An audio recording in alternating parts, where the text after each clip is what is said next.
नमस्कार, स्वाभिमानी न्यूज चॅनलच्या बातमीपत्रात आपले स्वागत। मोहाडीत छत्रपती शिवाजी महाराजांच्या स्मारकाचे पालकमंत्रींच्या हस्ते झाले आज लोकार्पण। धुळे महानगरातील मोहाडी उपनगरात माजी नगरसेवक राजूभाऊ पवार, प्रवीणभाऊ पवार आणि छत्रपती शिवाजी महाराज स्मारक समितीचे अथक परिश्रम आणि सर्व आवश्यक परवानग्या घेऊन शासनाकडे सातत्याने पाठपुरावा करून अत्यंत रुबाबदार असा अश्वरूढ पुतळा उभारण्यात आलेला आहे। दरम्यान या पुतळ्याचे राज्याचे पर्यटन व राजशिष्टाचार मंत्री जयकुमार भाऊ रावल यांच्या हस्ते आज रोजी शानदार उद्घाटन करण्यात आले।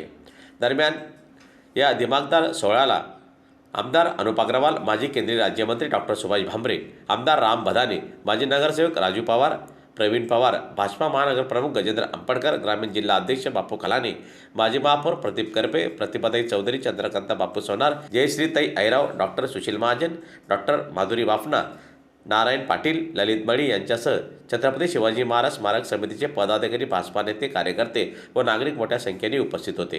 जिल्ह्याचे पालकमंत्री आदरणीय जयकुमार भाऊ रावल, आपले माजी खासदार डॉक्टर सुभाषजी भामरे, आपले धुळे शहराचे आमदार अनुपभाई अग्रवाल, धुळे ग्रामीणचे आमदार आदरणीय रामदादा बधाने, तसेच या जिल्ह्यातील माजी नगरसेवक, माजी महापौर, जिल्हा परिषद सदस्य तसेच मोहाडी आंदोलनामध्ये आलेले सर्व मान्यवर माता भगिनी, या सर्वांना पुन्हा मी आभार व्यक्त करतो।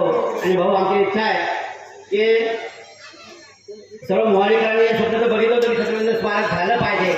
स्मारक तर झालं भाऊ, पण स्मारकामागे जे डेकोरेशन किंवा जे घरं केल्यानंतर देखावा आहे तो आम्ही समोर फोटो लावला आहे। त्या फोटोसाठी जो काय निधी मिळेल तो आपण आपल्या माध्यमातून, डीपीसीच्या माध्यमातून, आपल्या मंत्रालयाच्या ताकदीच्या माध्यमातून तो आम्हाला मिळून द्याल असा शब्द आपण द्या, अशा अपेक्षा आम्ही सर्वांच्या वतीने व्यक्त करतो। पुनश्च आलेल्या सर्व मान्यवरांचं मी खूप खूप आभार मानतो, सर्व मोहाडीकरांचं खूप खूप धन्यवाद देतो आणि पुनश्च त्यांचे मनापासून आभार व्यक्त करतो।